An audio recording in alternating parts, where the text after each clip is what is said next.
నమస్కారం. మాఘపురాణం 3వ అధ్యాయంలోకి వచ్చాం. ఈ 3వ రోజు పారాయణలో ఏం చెప్తున్నారో విందాం.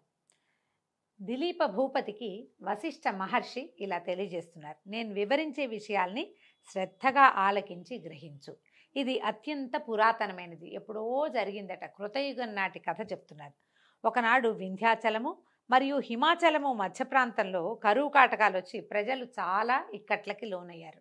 ఈ కరువు కాటకాలు వస్తాయా కృతయుగంలో అంటే? ఉన్నాయటండి అప్పుడు కూడా. గజం కేవలం 23,000 రూపాయలతో 165 గజాల భూమి కేవలం 38 లక్షలు మాత్రమే.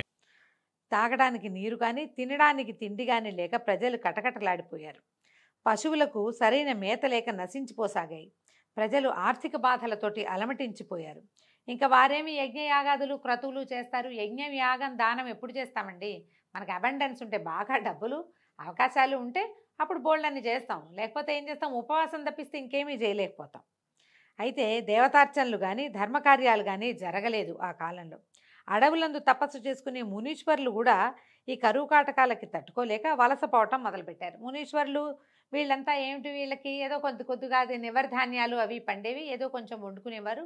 భిక్ష లభించేది అపారంగా. అంటే ప్రజలు గనక ధనధాన్యాలతో తొలుతొగుతూ ఉంటే వాళ్ళ దగ్గర నుంచి యజ్ఞయాగాది క్రతువులకి కావలసిన సంభారాలు వచ్చేవి. ఋషీశ్వరులకి మునీశ్వరులకి కావలసిన భిక్ష కూడా లభించేది.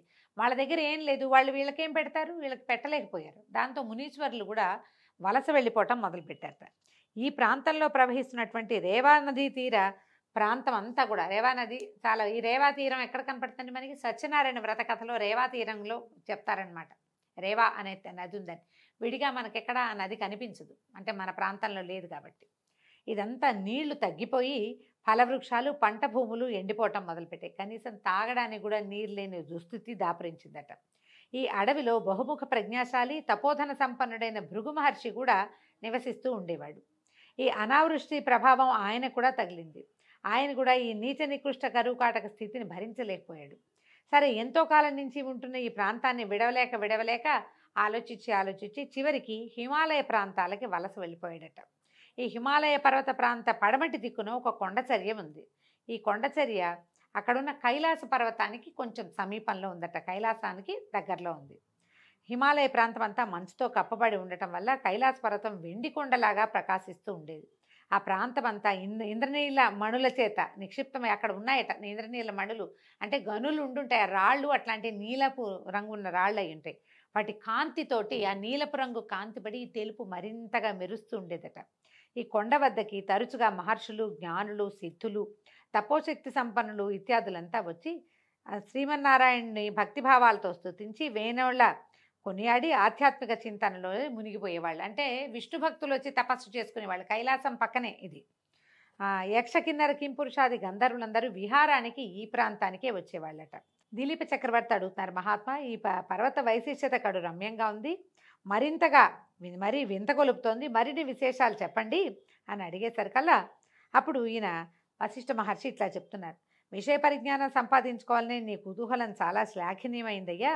నీ అభీష్ట ప్రకారమే మరింతగా చెప్తాను విను. ఇది ఒట్టి కొండ, ఏవో రాళ్ళున్నాయి, మెరవటమే కాదు, ఇక్కడ ఇంకా చాలా వింతలున్నాయి.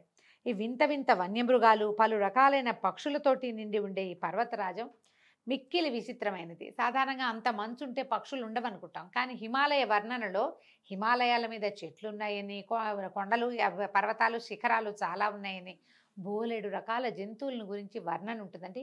కాళిదాసు రాసినటువంటి మరి కుమార సంభవ కావ్యంలో హిమాలయాల్ని భలే అద్భుతంగా వర్ణిస్తారు. చాలా బాగుంటాయి. ఇవి కూడా అందులో నుంచి చెప్తున్నారనమాట. ఇంతటి చెట్లు చిత్రాతి చిత్రములైన వర్ణములతోనూ ఫలపుష్పాదులతోని నిండి ఉండి కడు రమ్యంగా ఆకర్షణీయంగా ఉంటాయి.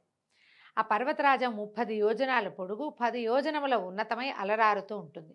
ప్రకృతి సౌందర్యాన్ని అంతటినీ సంతరించుకున్నటువంటి ఆ పర్వతరాజం దగ్గరికి భృగు మహర్షి వచ్చి ఆ పర్వతం యొక్క అందచందాలకు, సుందర నయనానందకర దృశ్యాలకు అచ్చెరి ఉంది కడు సంతోషాన్ని పొందాడు.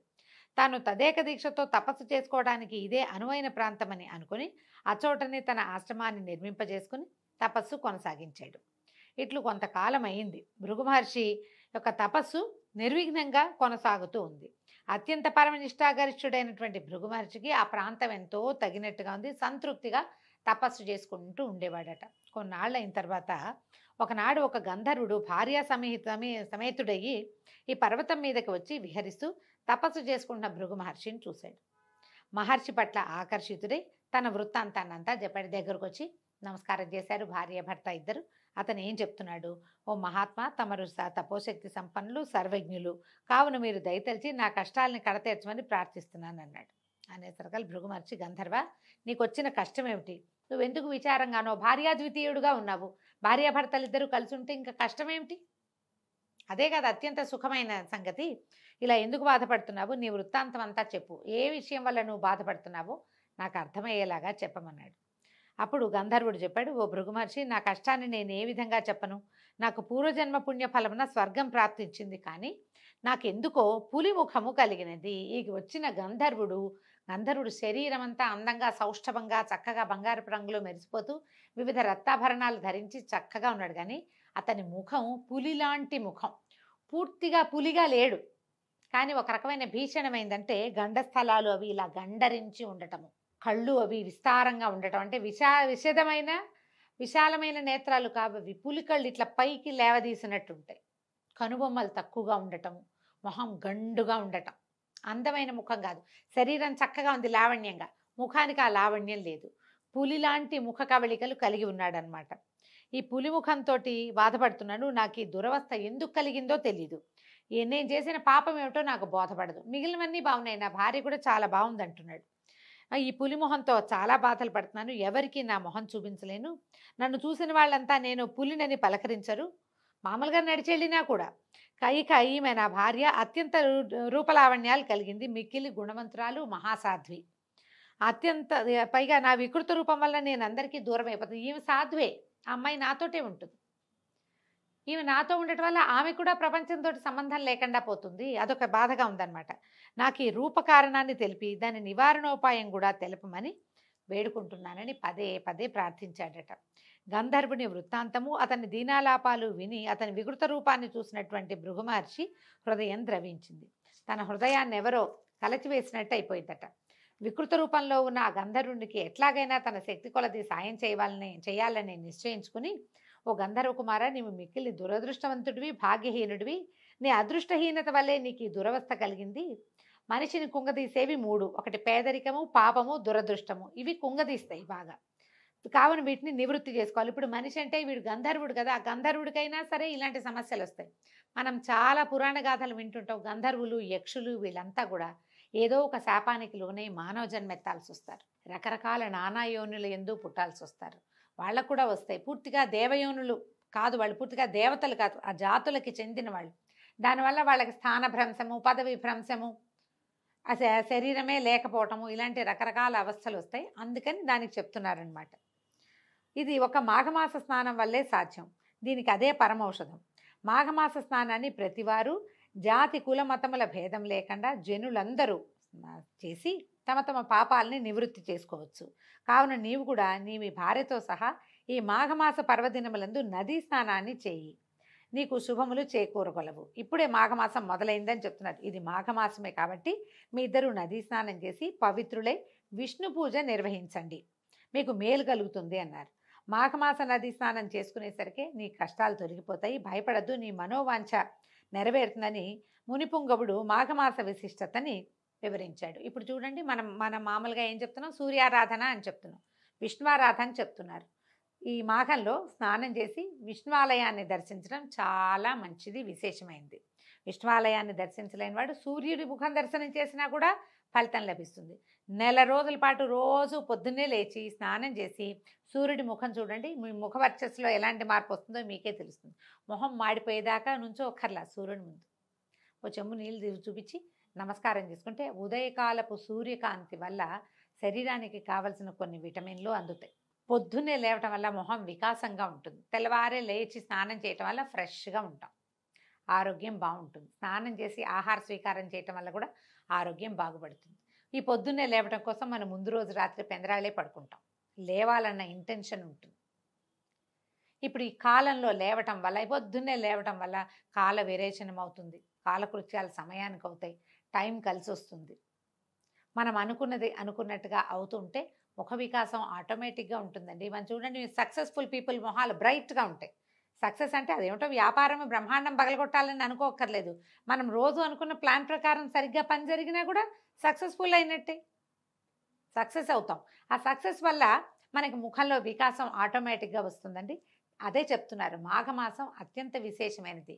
దీనికి పొద్దున్నే లేవడం, ఈ స్నానం చేయటం, సూర్యారాధన లేదా భగవద్ ఆరాధన, మనం ఏది ఆరాధన చేసుకుంటే మన ఆరాధన క్రమాన్ని బట్టి మనం ఇంకేం చెయ్యం. మనకి సూర్యారాధన లేదు, ఇంకో ఆరాధన లేదు. కానీ సూర్యుడు అందరికీ అవసరం కదండి. ఆరాధన లేదు, సూర్యుడు మీకొద్దా? కావాలి ప్రతి వాళ్ళకి. సూర్యుడే కదా మన రోజుని నడిపేవాడు, మనకి పచ్చదనాన్ని ఇచ్చేవాడు, మన కళ్ళకి వెలిగిచ్చేవాడు, మన ఇంటికి ఆరోగ్యాన్ని ఇచ్చేవాడు సూర్యుడే. ప్రతి వాళ్ళు జాతి కుల మత విచక్షణ లేకుండా సూర్యుడికి నమస్కారం చేయవలసిందే. అది ఖచ్చితంగా చెప్తున్నారు. చూడండి, పురాణాల్లో కూడా జాతి మతం అని ఎందుకు చెప్పారు? నేను సూర్యుడిని ఆరాధించను, నేను గణపతిని ఆరాధిస్తాననేవాళ్ళు ఆ కాలంలో కూడా ఉన్నారు. గాణాపత్యము అలాంటి మతాలు ఉండేవి. అయినా సరే సూర్యుడికి నమస్కారం చేయాలి, స్నానం చేయాలని చెప్తున్నారు. గంధర్వుడు అతని భార్య కూడా శ్రద్ధగా ముని చెప్పిందంతా విన్నారు. మాఘమాస మహాత్మ్యాన్ని గ్రహించారు. వెంటనే సమీపమునందున్న నదిలో సతీ సమేతంగా గంధర్వుడు ముని చెప్పినట్లే స్నానం చేశాడు. అయితే కథలో చెప్తారంటే అంతే, ఇలా ఒక్కసారి స్నానం చేయగానే ముఖవర్చస్సు మామూలుగా అయిపోయిందని. ఈ నెల రోజులు మాఘ స్నానం చేయటం వల్ల, సూర్యారాధన చేయటం వల్ల, విష్ణువారాధన చేయటం వల్ల మాఘం అవగానే అతనికి ముఖంలో మార్పు వచ్చిందని పద్మపురాణంలో చెప్పబడిందండి. మామూలు పురాణాలు ఒక్కసారి చేస్తే అయిపోతుంటారు, ఒక్కసారి చేస్తే కాదు, సమయం పడుతుంది, కానీ అవకాశం ఉంది. అయితే క్రమంగా అతనికి ముఖంలో ఉన్నటువంటి పులి రూపం పోయి అందమైన ముఖవర్చతోటి వెలిగిపోసాగాడు. భర్తను చూసిన ఆ గంధర్వుని యొక్క భార్య ఆనందంతో ఉబ్బి తబ్బిబ్బైపోయింది. మిక్కిలి తేజస్సుతో సుందరమైన ముఖవర్చస్సుతోటి ప్రకాశిస్తున్న భర్తని కౌగిలించుకుంది. అమితానందంతో ఆ గంధర్వ దంపతులు ఆనంద సాగరంలో ఓలలాడారు. కొంతసేపటికి గంధర్వ దంపతులు ఇద్దరు తీరుకొని మునిశ్రేష్ఠుడైన భృగు మహర్షి దగ్గరకు వచ్చారు. వాళ్ళిద్దరూ మహర్షికి సాష్టాంగ దండ ప్రణామాలు చేసి భృగు మహర్షిని వేనోళ్లా కొనియాడి తమ నిజ నివాసానికి వెళ్ళిపోయారు. భృగు మహర్షి వారిని హృదయపూర్వకంగా దీవించి పంపివేశారు. ఈ విధంగా ఈ పులిముఖం కలిగినటువంటి గంధర్వ యువకుని చరిత్రని వశిష్ఠ మహర్షి దిలీప మహారాజుకు విన్నవించి, రాజా విన్నావు కదా ఈ మాఘమాస ప్రత్యేకత, కాబట్టి మాఘమాసంలో కేవలం నదీ స్నానం చేస్తేనే ఎలాంటి పుణ్యం సిద్ధిస్తుందో తెలుసుకున్నావు, కాబట్టి ఈ మాఘమాస స్నానాలని విశేషంగా చేయాలని ప్రచారం చేయమని దిలీప మహారాజుకి వశిష్ఠ మహర్షి తెలియజేశారు. దీంతో 3వ రోజు పారాయణ పూర్తయిందండి. రేపు ఉదయం 4వ రోజు పారాయణతో మళ్ళీ కలుసుకుందాం. నమస్కారం.